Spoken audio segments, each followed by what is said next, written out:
जय श्री कृष्णा, राधे राधे। स्वागत है आप सबका मेरे YouTube चैनल में। आज हम सुनेंगे सावन मास कथा के 29 और 30 अध्याय की कथा।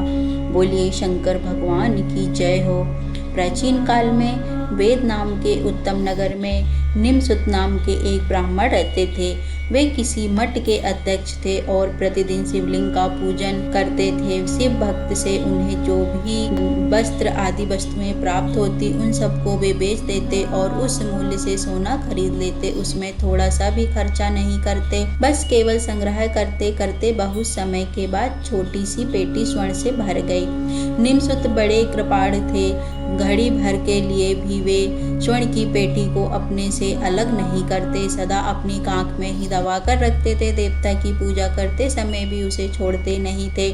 उन्हें किसी पर भी विश्वास नहीं था। एक समय दूसरे का धन हड़प लेने में कुशल दुशल नाम का एक खोटी बुद्धि वाला ब्राह्मण पुजारी जी की गतिविधियों को ताड़ देता है और मन ही मन सोचता है, इस दुरात्मा को विश्वास दिलाने के लिए मैं इसका शिष्य बनूंगा। चिकनी चुपड़ी बातें बनाकर दिन रात इसकी सेवा टहल में लगा रहूंगा और कभी मौका पाकर निसंदेह अपना काम बना लूंगा। ऐसा निश्चय करके दूसरे दिन ही वह उनके पास गया। वे बहुत लोगों के बीच में बैठे हुए थे। उसने विनय पूर्वक प्रणाम करके हाथ जोड़कर कहा, भगवान, मैंने आपकी तपस्या का अद्भुत प्रभाव सुना है। इस पृथ्वी पर आपके समान दूसरा कोई महात्मा नहीं है, इसलिए मैं बहुत दूर से आपके पास आया हूँ।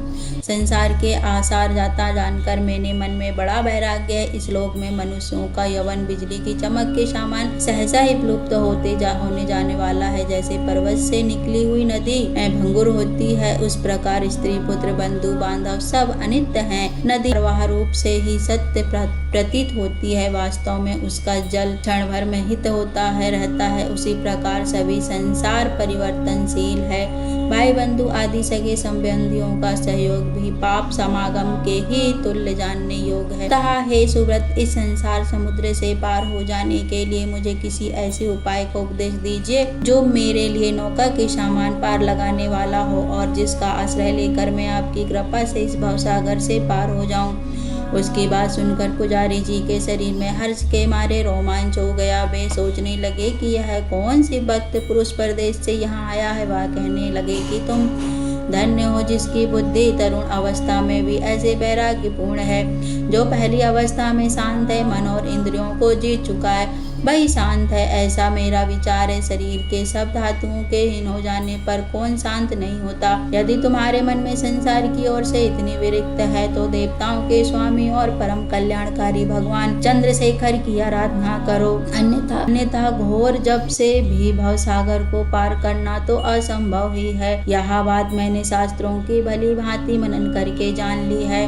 शूद्र हो, ब्राह्मण हो, मलेच्छ भी अथवा कोई पापी आत्मा हो, जो मनुष्य शिव की दीक्षा लेकर दंडक मंत्र से भक्ति पूर्वक एक फूल भी शिवलिंग पर चढ़ा देता है, उसी को गति प्राप्त होती। वह मनुष्य उसी गति को प्राप्त करता है जिससे बड़े बड़े यज्ञ कर्ता प्राप्त करते हैं। शिव दीक्षा के लिए हुए पुरुषों को भक्ति भाव से वस्त्र जल पात्र आदि समर्पण करता है। उसे बहुतेरे यज्ञों से क्या काम है। इतना सुनकर तो दुशल ने निम्बू ब्राह्मण के चरण पकड़ लिए और उन पर अपना मस्तक रखकर बड़े आदर से कहने लगा, हे प्रभु, आप मुझे शिव दीक्षा देकर अनुग्रहित करें जिससे कि मैं एकाग्र चित्त होकर नित्य आपकी सेवा कर सकूं। तब उस तापस ब्राह्मण ने मन में विचार किया कि यह कोई चतुर मनुष्य दिखाई देता है, दूसरा कोई ऐसा शिष्य नहीं आएगा, इसलिए मैं इसे शिष्य बना ही लेता हूँ। ऐसा निश्चय करके निमसुत ने उसका हाथ पकड़ा और कहा, यदि ऐसी बात है तो मेरे साथ कुछ प्रतिज्ञा या शपथ करो जिससे कि मैं तुम्हें आज की दीक्षा दे दूं। तुम्हें इस मठ से बहुत दूर अपनी कुटी बनानी होगी। सूर्यास्त हो जाने पर तुम्हें कदापि इस मठ में प्रवेश नहीं करना चाहिए। ऐसी बात सुनकर दुशल ने कहा, हे गुरुदेव, मेरे लिए तो आपका आदेश प्रमाण है। जो शिष्य गुरु की आज्ञा का पालन नहीं करता उसका वह व्रत व्यर्थ हो जाता है और उसे नरक की प्राप्ति होती है। दुल का वचन सुनकर निमसुत को संतोष हो गया। तब उन्होंने उसे शिव के मंत्र की दीक्षा दी, पंचाक्षर मंत्र का उपदेश किया। तब से दुशल उनकी सेवा में तत्पर रहने लगा। उसकी सेवाओं से उसने तापस के चित्त को प्रसन्न कर लिया। वह प्रतिदिन मन ही मन स्वर्ण की पेटी हत्या लेने की बात सोचता था, किंतु उसे मौका ही नहीं मिला। तब उसने विचार किया कि क्या इसे विष देकर दे ही दूं अथवा हथियार से मार दूं या गला दबाकर इसके प्राण ले लूं। ऐसी बातें वह प्रतिदिन सोचता रहा। इतने में ही वर्षा का समय उपस्थित हुआ। श्रावण महीने के कृष्ण पक्ष में जब सूर्यदेव कर्क राशि में थे, कोई धनी शिव भक्त वहां आया और उसने प्रणाम करके कहा, हे स्वामिन, आपकी आज्ञा हो तो मैं आगामी चतुर्दशी के दिन आपका सत्कार करना चाहता हूँ। यदि आप मेरे गाँव में पधारने का कष्ट करें तो बड़ी कृपा होगी। यह सुनकर निम्नसुत मुनि बहुत संतुष्ट हुए और बोले, बहुत अच्छी बात है, मैं नियत समय पर अपने शिष्य के साथ तुम्हारे यहाँ आऊंगा। ऐसा कहकर उन्होंने उसे विदा कर दिया। जब वह समय आया तब सुबह निम्नसुत मुनि दुसल के साथ वहां जाने के लिए प्रस्थान करने लगे। मार्ग में मुरला नाम वाणी सागर गामनी नदी मिली। उसे देखकर उन्होंने दुसल से कहा, मैं मुरला में तुम्हारे साथ देव पूजा करूंगा, थोड़ी देर यही ठहरो। जो आज्ञा कहकर दुसल नदी के शुभ तट पर खड़ा हो गया। गुणों से सर्व संतुष्ट रहते थे। एक अच्छा शिष्य जानकर उनके मन में उसके प्रति विश्वास भी हो गया था। उन्होंने छिपाई हुई सोने की पेटी और योगेश्वर की मूर्ति के साथ अपनी गुर्दी उतारकर धरती पर रख दी और स्वयं थोड़ी ही दूर पर मल त्याग करने के लिए चले गए। वे ही जो ही वैद्य के वृक्षों की ओट में पहुंचे थे, वहीं दुसल उनके सोने की पेटी लेकर प्रसन्न चित्त शीघ्रता से उत्तर दिशा की ओर प्रस्थान किया। निम्नसुत जब वापस आए तब दुसल दिखाई नहीं दिया, केवल योगेश्वर सहित गुड्डी वहीं पर पड़ी हुई थी। ब्राह्मण का मन बड़ा दुखी हुआ। वे जल्दी जल्दी हाथ पैर धोकर कुल्ला किए बिना ही उस स्थान पर आए जहाँ पर की उनकी पेटी रखी हुई थी। देखा तो वहां पर सोने की पेटी नहीं थी। फिर यह जानकर ही वह शिष्य उसे चुरा ले गया। वे मूर्छित होकर पृथ्वी पर गिर पड़े। थोड़ी देर में चेत होने पर वहां से बड़े कष्ट से उठे और पत्थर पर अपना सिर पटकने लगे। फिर विलाप करते हुए बोले, हाय हाय, उस दुष्ट दुरात्मा ने तो मुझे मार ही डाला, मैं तो नष्ट हो गया हूँ। उसने मुझे लूट लिया। अब मैं क्या करूं और कहाँ जाऊं, कैसे उसे देख पाऊं। तदंतर उसके पैरों के निशाने देखते हुए निम्नसुत मुनि उसका पीछा करने लगे, किंतु एक तो वे बूढ़े थे, दूसरे रोगों ने उन्हें और थका दिया, इसलिए निराश होकर अपने मठ पर लौट आए। दुसल भी सोने की पेटी लेकर दूसरे स्थान पर चला गया। उस स्वर्ण से वह व्यापार करने लगा। उसने विवाह कर लिया, अपनी गृहस्थी बसा ली, बुढ़ापा हो गया, लेकिन उसे कोई संतान नहीं हुई। एक समय अपनी स्त्री के साथ तीर्थ यात्रा करता हुआ वह चमत्कारपुर में आ गया। सब तीर्थों में स्नान और संपूर्ण मंदिरों में घूम घूम कर देव दर्शन करते उसने एक स्थान पर दुर्वासा मुनि को देखा। वे अपने इष्ट देव के सामने भक्ति पूर्वक नृत्य और गान कर रहे थे। दुसल ने उन्हें प्रणाम करके पूछा, हे महर्षि, इस निर्मल शिवलिंग की स्थापना किसने की है? आप क्यों इसके सम्मुख नृत्य करते हैं? आपका यह व्यवहार तो मुनियों को शोभा नहीं देता। अब दुर्वासा जी बोले, देवताओं के भी आराध्य देव शूलपाणी भगवान शंकर के इस लिंग में विग्रह की स्थापना मैंने ही की है। हे देवादिदेव महेश्वर को नृत्य और गान विशेष प्रिय, अतः मैं यही करता हूँ।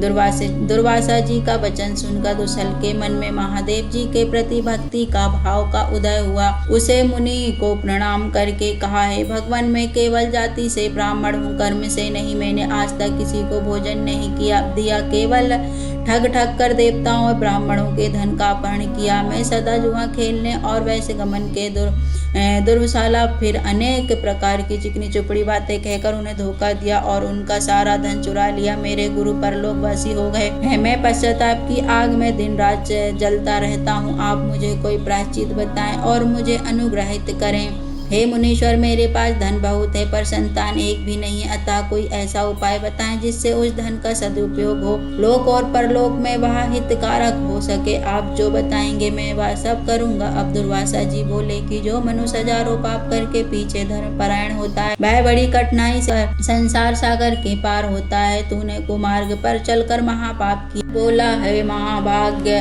उससे कोई धर्म कार्य सिद्ध हो सके तो बताइए, मैं सब करूंगा। दुर्वासा जी बोले, तुम्हारे पाप नाश का एक ही उपाय है। सतयुग में तप के, त्रेता में ज्ञान की, द्वापर में तीर्थ यात्रा की और कलयुग में दान की मुनि लोग प्रशंसा करते हैं। इस समय भयंकर कलिकाल उपस्थित है, अतः सभी पापों की शुद्धि के लिए तुम दान करो।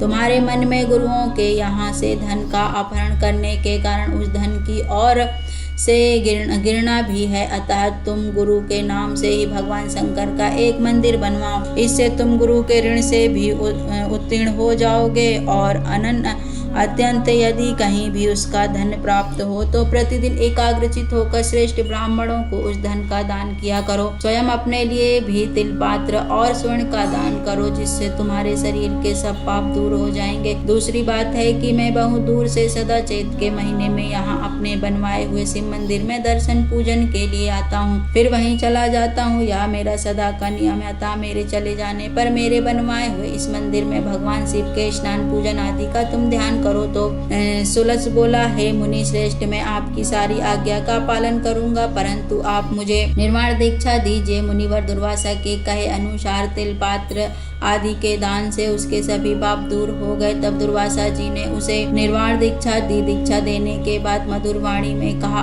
अब मुझे गुरु दक्षिणा दो। तब दुशल ने कहा, हे प्रभु, आप दक्षिणा में क्या लेना चाहते हो, मुझे बताएं। तब दुर्वासा जी बोले, देखो इस समय कलयुग आ गया है, अब मैं कल्प ग्राम को चला जाऊंगा। चैत्र मास में जो मेरी यहाँ की यात्रा होती थी अब वह नहीं होगी। जब तक सतयुग नहीं आ जाता तब तक मैं यहाँ नहीं आऊंगा। यहाँ मंदिर मैंने बनवाया प्रारंभ किया था, अब तक आधा ही बन पाया है, अब तुम इसे पूरा कर देना। यही मेरी गुरु दक्षिणा है। अपनी शक्ति के अनुसार या नृत्य गीत आदि करते रहना, फल फूल चढ़ाते रहना। ऐसा कहकर मुनीश्वर दुर्वासा कल्प ग्राम को चले गए। दुशल ने जैसा दुर्वासा जी ने कहा था सब कुछ वैसा ही किया। इस प्रकार भक्ति भाव से पूजन करते हुए दुशल के नाम पर उस शिवलिंग की प्रसिद्धि हुई। उसकी आज्ञा दुलेश्वर हो गई। जो चैत्र मास में प्रतिदिन दुलेश्वर देव का दर्शन करता है वह क्षण भर में वर्ष भर के पापों से मुक्त हो जाता है। जो शिवलिंग को नहलाता है उसके शरीर के 30 वर्ष के पाप नष्ट हो जाते हैं, और जो वहां पर शिवलिंग के आगे नृत्य गीत आदि करता है वह जन्म से लेकर मृत्यु तक के सब पापों से मुक्त हो जाता है। सूत जी कहते हैं कि दुशल ने दक्षिण दिशा में अपने गुरु के नाम से शिवालय बनवाया, जो निमेश्वर के नाम से प्रसिद्ध हुआ। वह बड़े भक्ति भाव से उनके चरण विंद का चिंतन करने लगा। उसकी पत्नी का नाम शाकंभरी था। उसने अपने नाम वाली श्री दुर्गा देवी की वहां पर स्थापना की। उनके पास जो धन बचा था उसे उन दोनों पति पत्नी ने देव पूजा के लिए ब्राह्मणों को अर्पित कर दिया और स्वयं भिक्षा मांगकर भोजन करने लगे। कुछ काल के बाद सुशील की मृत्यु हो गई। उस समय शाकंभरी ने दंडचित होकर पति के साथ चिता की आग में प्रवेश किया। फिर दोनों पति पत्नी विमान में बैठकर स्वर्ग को चले गए। जो दुशल की इस उत्तम कथा को पढ़ता है वह अज्ञान जनित पूर्ण पाप से मुक्त हो जाता है। बोलिए शंकर भगवान की जय हो। जो भी मनुष्य भक्ति युक्त होकर इस परम उत्तम कथा को पढ़ता है या सुनता है, उस ससस करने वाले व्यास का पूजन करता है, वह भगवान शिव का प्रिय होता है और भगवान शिव के धाम को प्राप्त होता है। बोलिए शंकर भगवान की जय हो। यहाँ पर श्रावण मास कथा के सभी अध्याय पूर्ण होते हैं। भगवान शंकर आप सभी पर अपनी कृपा बनाए रखें, आप सभी की मनोकामना पूरी हो। बोलिए शंकर भगवान की जय हो। माता पार्वती की जय हो। यदि कथा अच्छी लगी हो तो कृपया वीडियो को लाइक करें, सब्सक्राइब करें, और आगे मैं आपको अब इस कथा के बाद में भगवत गीता का पाठ लेकर आऊंगी। तो कृपया अगर अभी तक आप लोगों ने मेरे चैनल को सब्सक्राइब नहीं किया है तो कर लीजिए, ताकि आपको रोज भगवत गीता के पाठ का श्रवण करने को मिल सके। बोलिए शंकर भगवान की जय। जय श्री कृष्ण। राधे राधे। धन्यवाद।